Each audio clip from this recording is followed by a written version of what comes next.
what is modern luxury? Because that's what Land Rover says this new Range Rover stands for. It's what sets it apart from the Discovery and the incredibly well-received and popular new Defender. It's what elevates it above those already incredibly capable cars. I don't know really, but we're here in, well, the rather luxurious Napa Valley to try and find out. This particular Range Rover is a P530 First Edition, resplendent in sunset gold satin paint, with a 4.4 litre twin-turbo V8 petrol under the bonnet. While a D300 SE can be had for £99,375, this particular example will set you back over £140,000. So, what modern luxuries does your money get you? Well, I'm split it up into a few areas.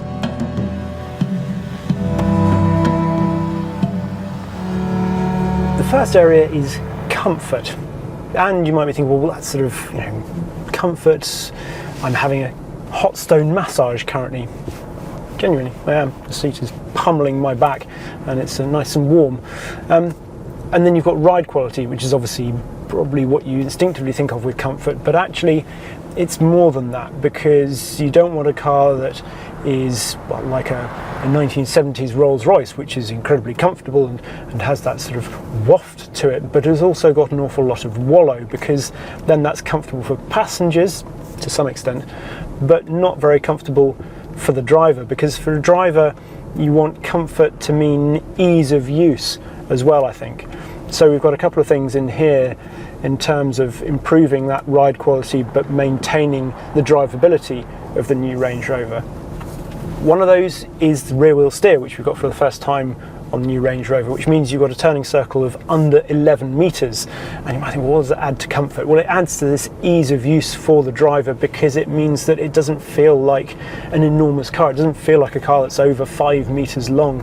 And that's just, if you're relaxed about driving this in all sorts of situations, whether it's up here in the mountains or in tight town situations, then you're going to feel more relaxed in this car. Then you've got things like the new 48 volt anti-roll system, which obviously was an anti-roll system before, but this is improved. And anything that adds into the precision of the car, and the fact that it can keep that ride comfort in terms of the primary and secondary ride and smoothing out those bumps, but also meaning that it's precise to drive. And the new Bilstein dampers obviously play into that as well. So it's almost maintaining the comfort of the old Range Rover, but adding in extra precision for the driver, and that helps with the passengers as well, because obviously you don't want to feel like you're being tossed about on a small boat on the waves, do you?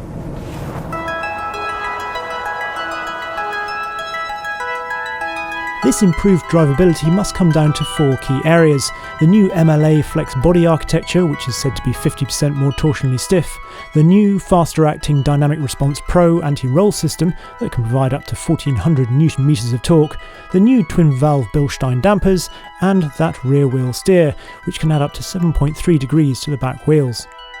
Obviously the drivetrain plays into that whole ease of use as well. This is the first edition, so we've got the V8 in this. I actually think the PHEV, when it comes out, will equally play into this and could be even better, because then you'll have that sort of feeling of being able to drive with zero emissions in certain areas, which again, in the modern world, could be more relaxing, I suppose. Some would argue that true modern luxury now only comes with a full EV drivetrain, but we'll have to wait until 2024 for the Range Rover to get one of those. Another category I think that's important is calm. I suppose it plays into the comfort thing, but I think it's a slightly separate thing, because in this modern world where we are so busy, you want a sense of calm. And it's more of a mental thing perhaps than the comfort, which I say is more of a physical thing. And in this, what's really sort of impressive is just, well, how quiet it is in here. We've got noise cancelling speakers, a sort of entire system, and sort of it's got an incredibly low drag. They say it's actually the most aerodynamic luxury SUV, so it's got a coefficient of drag of 0.30. And all of this obviously adds up to it being, well, yeah, very tranquil in here. It's easy to hold a conversation no matter what the speed, and that just makes it feel relaxing. Something else that adds to this is the overall design of the interior, which is quite minimalist, but without being either stark or decluttered to the point where it's difficult to use. There are still buttons for important controls, and the touchscreen feels easy to navigate. Also, although I'm not usually a fan of digital dashes, this one has a striking clarity to it that is really rather appealing. Now, it seemed worth pulling over amongst the vines for a minute, because some of the modern luxuries I can't show you while we're driving along. Things like the new powered doors, which can be operated by the push of a button and with the vehicle at an angle of up to 10 degrees. And then around here, because obviously one of the big things with the Range Rover that sets it apart is this, the split tailgate. And I like the fact that they've added a bit of comfort to this distinctively Range Rover thing. So things like, well, a little thing here now so you can put your drink down there. So it's water today, not wine, despite the fact we're amongst all the vineyards here. But they've got the speakers in here, and you can play your music, and it will focus all of the volume to this rear area, which I just like. It's making more a feature of it, making it more comfortable and therefore more luxurious. And then other things about modern luxury, away from comfort. One of the other things is personalisation. It's something we've seen grown up over recent years, particularly sort of, I suppose, in the rise of sort of the PTS Porsches and things like that. In the modern world, people perceive luxury as something that other people haven't got. And so there is much more personalisation available with this new Range Rover, particularly with the SV models. And that's not just in terms of sort of things like exterior colour, so I do rather like this sort of matte yellow paint that we've got here, but the materials inside as well. So we've got Quadrat materials, more sustainable materials, which I'm really quite a fan of, and obviously sort of the different veneers and woods that you've got. Different seating options in here as well, so now you've got the option of having a 7-seater as well if you go for the long wheelbase, as well as the normal 5-seaters or the 4-seaters with the very executive sort of suite in there with the tables that come out and things like that. So yes, personalisation, that is definitely modern luxury, and definitely something which has been added to this new Range Rover. Right, time to get back on the road again.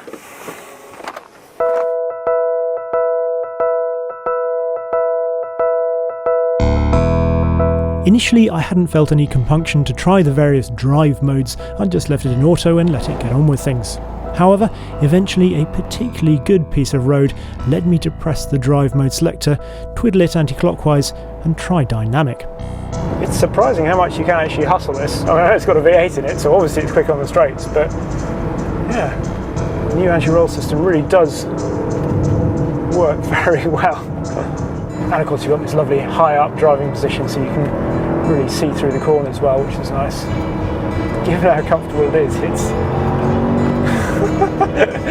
it's quite surprising how much you can kind of chuck it around and get stuck in. And the nice thing is it does feel pretty precise in the corners as well. You've obviously got a huge amount of mass, but it disguises it well, and yet it still remains sort of pretty calm.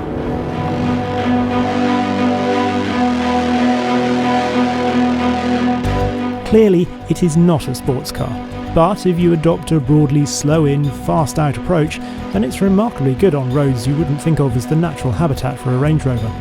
And talking of natural habitats, I thought it was about time we headed off-road.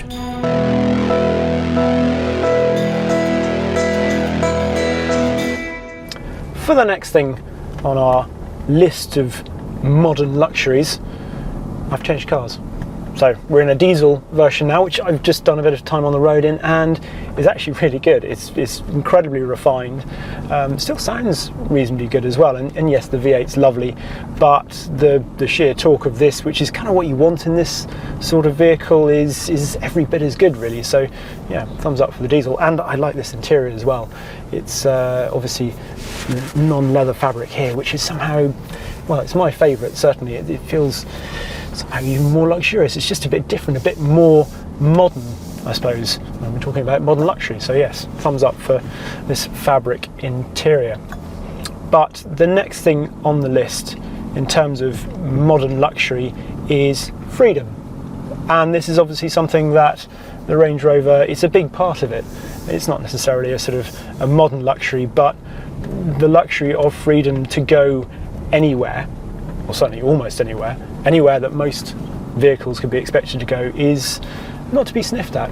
It's something that I've certainly grown to appreciate even more over the years, and this is incredibly capable. For all that it looks like some sort of, almost modern art sculpture, I do really like the exterior of this car in terms of its sort of monolithic simplicity in the way, and the sort of the graphics that they've got with the lights on it.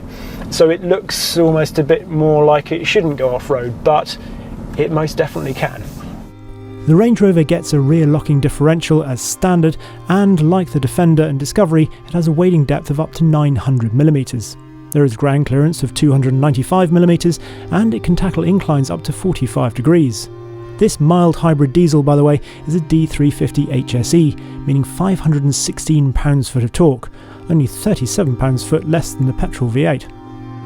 This is absolutely amazing up here, some fabulous views. I'm not saying it's the most technical off-roading I've ever done by a long shot. We are in low range here, but we're still on the same tyres we were in on the road, 23-inch wheels. So yeah, we've just driven straight off the road and up here. It's glorious. It's nice to be able to explore a bit. Also some bits actually up here as well where that rear wheel steering is, well, demonstrated to great effect, because there are bits that actually like here where it looks like you're not going to get a car that's big around, but on a sixpence, I believe is the phrase. We'll have to test one more rigorously at some point, but there is nothing to suggest that, as before, this new Range Rover won't be able to go where other luxury SUVs might fear to tread. And that freedom to roam, to explore, is definitely a luxury.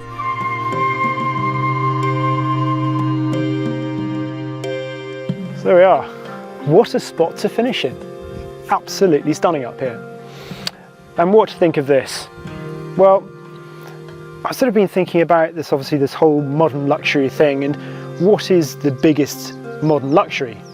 It's time. And this isn't, fairly obviously, a DeLorean, it's not a time machine, but it is a lovely place to spend time in. And I think that's key, because if you have a vehicle that you don't mind spending time in, then you feel like you get some of your day back. If you enjoy getting into it, if it's a pleasure to be in, then it is kind of a time machine. It does have that ability to give you the ultimate modern luxury. So yeah, new Range Rover, modern luxury. I'll buy that.